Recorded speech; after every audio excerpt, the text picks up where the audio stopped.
महाकाल जो महादेव का ही एक रूप है, वो कब किस रूप में भक्तों के बीच आकर दर्शन दे और उनको मुसीबतों से बचाए, ये हम कभी बता नहीं सकते। जो लोग भगवान को नहीं मानते उनको ये सब बातें निरर्थक लगती हैं, पर जो लोग भगवान को मानते हैं उन्हें भगवान किसी न किसी रूप में दर्शन देते हैं। ऐसा ही कुछ इस घटना में भी हुआ, जब नए साल 2026 के कुछ ही समय पहले उज्जैन जा रहे लोगों के बीच एक साधु बाबा आ गए। तभी राह में कुछ ऐसा हुआ जिसकी कल्पना किसी ने भी नहीं की थी। पूरी घटना आपको बताएंगे, पर उससे पहले अगर आपका भी भगवान पर भरोसा है तो वीडियो को लाइक करके कमेंट बॉक्स में जय महाकाल जरूर लिख दीजिए। आइए जानते हैं ये पूरी कहानी। 2026 साल शुरू होने ही वाला था। ठंडी हवा के साथ साथ गांव की गलियों में हलचल बढ़ती जा रही थी। हर घर में जागरण जैसा माहौल था। कोई चाय बना रहा था, कोई बैग तैयार कर रहा था, कोई बच्चों को उठा रहा था। इस साल नया साल कुछ अलग था। लोगों ने तय किया था कि इस बार जश्न होटल में नहीं बल्कि बाबा महाकाल के चरणों में मनाया जाएगा। सड़क पर निकलते ही माहौल बदल जाता था। चारों ओर गाड़ियों की कतारें थीं। कार, जीप, ट्रैक्टर, टेम्पो सब उज्जैन की ओर जा रहे थे। हर दूसरी गाड़ी से भजन की आवाज आ रही थी। कहीं डमरू की धुन थी,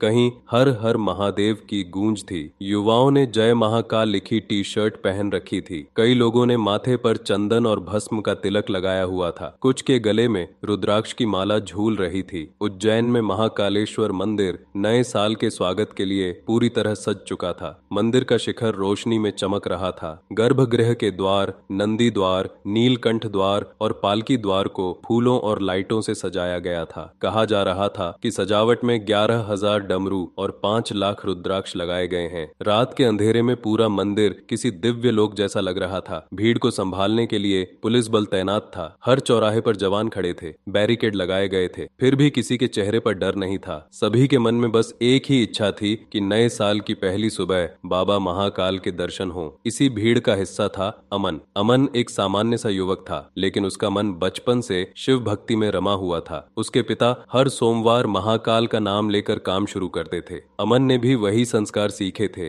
इस बार उसने दोस्तों के साथ तय किया था कि नया साल उज्जैन में शुरू किया जाएगा। अमन के साथ उसके 4 दोस्त थे, रोहित, दीपक, मोनू और अर्जुन। सभी में अलग अलग स्वभाव था, लेकिन महाकाल के नाम पर सब एक थे। गाड़ी में बैठते ही भजन चालू हो गया। रास्ते भर वे नारे लगाते रहे। थकान का नाम नहीं था। काफी दूर चलने के बाद भूख ने सबको रोक लिया। सड़क किनारे एक ढाबा दिखा, गाड़ी वहीं रोक दी गई। ठंडी रात में गर्म खाना किसी वरदान से कम नहीं था। सभी ने भरपेट खाना खाया, हंसी मजाक हुआ, नए साल की बातें हुई। खाना खत्म करके जैसे ही सब गाड़ी की ओर बढ़े, तभी अमन की नजर एक साधु पर पड़ी। वह साधु वहीं खड़ा था, लेकिन भीड़ से अलग सा लग रहा था। उसके पूरे शरीर पर भस्म लगी थी। गले में कई रुद्राक्ष मालाएं थीं। माथे पर विभूति का त्रिपुंड था। हाथ में कमंडलू था और कंधे पर एक पुरानी झोली लटक रही थी। साधु की आंखों में अजीब सी शांति थी। ऐसा लग रहा था मानो वह सब कुछ जानते हुए भी कुछ न कह रहा हो। अमन न जाने क्यों उसकी ओर खींचता चला गया। साधु ने धीरे से कहा, बच्चा, क्या तुम मुझे उज्जैन तक ले जा सकते हो? अमन एक पल के लिए ठिठक गया। उसने साधु को ध्यान से देखा। उसके मन में डर नहीं बल्कि अपनापन महसूस हुआ। वह दोस्तों के पास गया और बात बताई। रोहित ने शक जताया, दीपक ने भी हिचकिचाहट दिखाई। मोनू बोला कि आजकल ढोंगी बहुत होते हैं। अमन ने शांत स्वर में कहा कि अगर सच्चा साधु हुआ तो पुण्य मिलेगा और अगर गलत हुआ तो भी कोई नुकसान नहीं। कुछ देर की बहस के बाद दोस्त मान गए। साधु को गाड़ी की अगली सीट पर बैठाया गया। गाड़ी चल पड़ी। साधु ने आंखें बंद कर लीं। उसके चेहरे पर गहरी शांति थी। अमन बार बार उसे देख रहा था। उसके मन में अजीब सा विश्वास पैदा हो रहा था। ऐसा लग रहा था जैसे यह यात्रा साधारण नहीं है। सड़क आगे बढ़ रही थी और किस्मत भी किसी अनजान मोड़ की ओर बढ़ रही थी। गाड़ी धीरे धीरे आगे बढ़ रही थी। सड़क के दोनों ओर अंधेरा था, लेकिन हर कुछ दूरी पर दूसरी गाड़ियों की लाइटें दिखाई दे जाती थीं। सभी एक ही दिशा में जा रहे थे,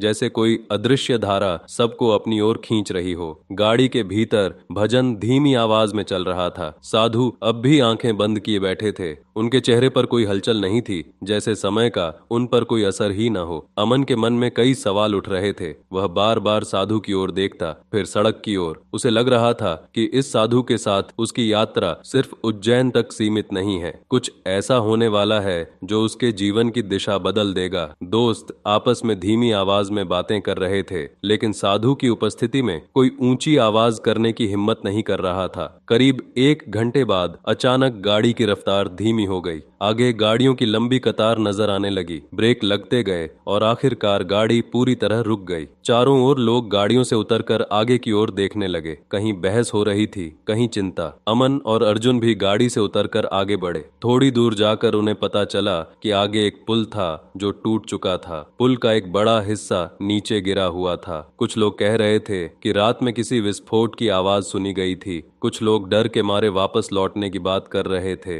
नए साल की सुबह उज्जैन पहुंचने का सपना टूटता सा लग रहा था। अमन भारी मन से वापस गाड़ी के पास लौटा। दोस्तों के चेहरे पर निराशा थी। तभी साधु भी गाड़ी से उतरे। उन्होंने टूटे हुए पुल को देखा, फिर वहां खड़े लोगों को। उनके चेहरे पर कोई घबराहट नहीं थी। वे बिल्कुल शांत थे, जैसे यह सब पहले से जानते हों। थोड़ी देर बाद साधु ने ऊंची लेकिन शांत आवाज में कहा, अगर तुम सब चाहो तो मैं तुम्हें पुल के उस पार पहुंचा सकता हूँ। उनकी बात सुनते ही कई लोग हंस पड़े। किसी ने कहा, बाबा यह कोई खेल नहीं है। किसी ने ताना मारा कि आजकल साधु भी चमत्कार बेचते हैं। भीड़ में अविश्वास साफ दिखाई दे रहा था। अमन आगे बढ़ा। उसे खुद नहीं पता था कि वह ऐसा क्यों कर रहा है, लेकिन उसके भीतर से एक आवाज आ रही थी कि इस साधु पर भरोसा करना चाहिए। उसने लोगों से कहा कि कोशिश करने में क्या हर्ज है, अगर कुछ नहीं हुआ तो सब यहीं खड़े रहेंगे। धीरे धीरे कुछ लोग मान गए। मजबूरी और विश्वास दोनों साथ चल रहे थे। साधु ने लोगों की ओर देखा और शांत लेकिन गूंजती हुई आवाज में कहा, डरो मत। लोग स्तब्ध रह गए। ठंडी हवा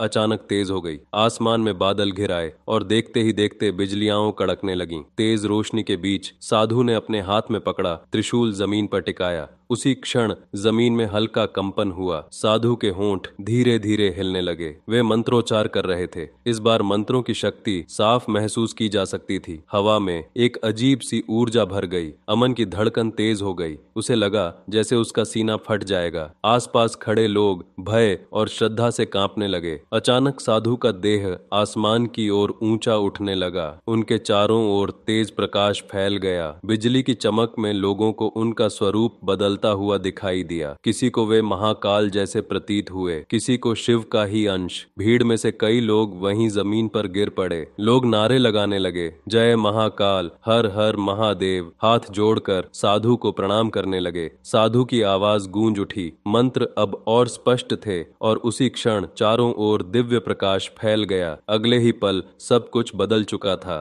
सभी लोग अपनी अपनी गाड़ियों के साथ सुरक्षित रूप से पुल के उस पार खड़े थे। टूटा हुआ पुल अब पीछे रह गया था। सामने खुली सड़क थी। कोई चिल्लाया नहीं, कोई हिला नहीं। सब स्तब्ध थे। यह कोई साधारण घटना नहीं थी, यह एक दिव्य अनुभव था। कुछ लोग डर के मारे चिल्ला पड़े, कुछ जमीन पर बैठ गए। कई लोगों की आंखों से आंसू बहने लगे। भीड़ में अचानक शोर मच गया। जय महाकाल, हर हर महादेव नारे गूंजने लगे। लोगों ने साधु की ओर देखा। किसी ने कहा कि ये कोई साधारण इंसान नहीं हो सकता। किसी ने कहा कि आज साक्षात महाकाल के दर्शन हो गए। जो लोग साधु बाबा पर अविश्वास दिखा रहे थे, वे अब बाबा के पैरों में गिरकर माफी मांगने लगे। उन्हें अपनी शंका पर शर्म महसूस हो रही थी। अमन की आंखें भर आईं। उसका शरीर सिहर रहा था। वह समझ गया था कि उसका विश्वास गलत नहीं था। दोस्त भी अवाक खड़े थे। साधु ने सबको आशीर्वाद दिया और वे बस चुपचाप गाड़ी में आकर फिर से बैठ गए और आंखें बंद कर लीं। काफिला आगे बढ़ता रहा और कुछ ही देर में उज्जैन की सीमा दिखाई देने लगी।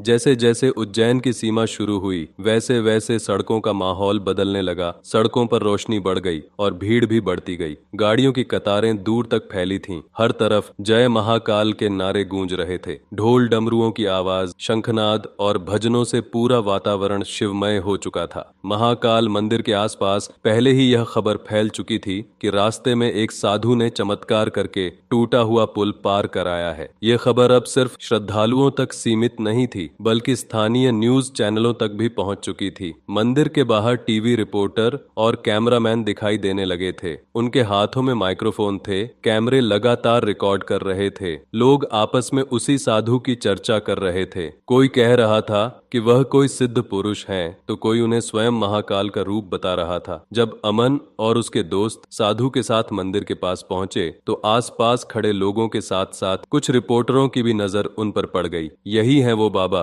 इन्हीं ने पुल पार कराया था। देखते ही देखते लोग साधु बाबा के पास आने लगे। कोई उनके चरण छू रहा था, कोई हाथ जोड़कर आशीर्वाद मांग रहा था। वहीं कुछ दूरी पर रिपोर्टर कैमरे की ओर देखते हुए घटना का विवरण बता रहे थे और साधु बाबा की ओर इशारा कर रहे थे। फ्लैशलाइट चमक रही थी, कैमरे घूम रहे थे। साधु सबको शांत दृष्टि से देख रहे थे। न उन्होंने किसी को रोका, न किसी से कुछ कहा, बस हल्की सी मुस्कान उनके चेहरे पर थी। अमन यह सब देखकर भीतर से कांप रहा था। उसे लग रहा था जैसे वह किसी साधारण इंसान के साथ नहीं, बल्कि किसी दिव्य शक्ति के साथ खड़ा है, जिसकी चर्चा अब लोगों के साथ साथ मीडिया में भी होने लगी थी। मीडिया और सोशल मीडिया पर बहस और चर्चाएं होने लगी। उस साधु की कोई भी तस्वीर ठीक तरह से कैमरे में नहीं आ पाई थी। इससे लोग सोच में पड़ गए और उनको अब पूरी तरह से ये समझ आया कि ये कोई साधु नहीं, बल्कि साधु के भेष में बाबा महाकाल ही है। थोड़ी देर बाद मंदिर के बाहर दर्शन की कतार बनने लगी। श्रद्धालु अनुशासन से लाइन में खड़े हो गए।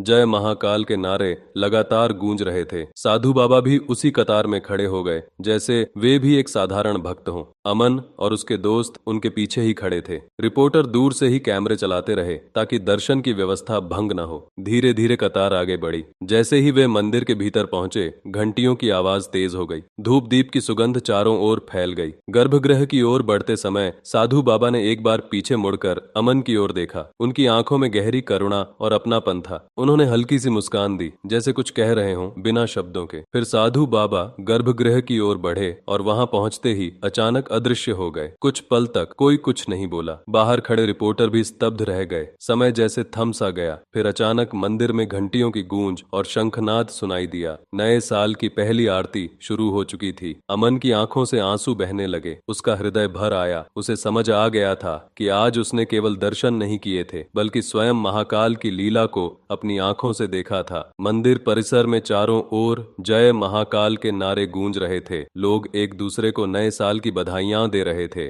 उज्जैन पूरी तरह शिवमय हो चुकी थी और बाहर कैमरों और रिपोर्टरों के बीच यह कथा अब एक घटना नहीं, बल्कि एक अनुभव बन चुकी थी। अमन के जीवन में यह यात्रा हमेशा के लिए अमर हो गई।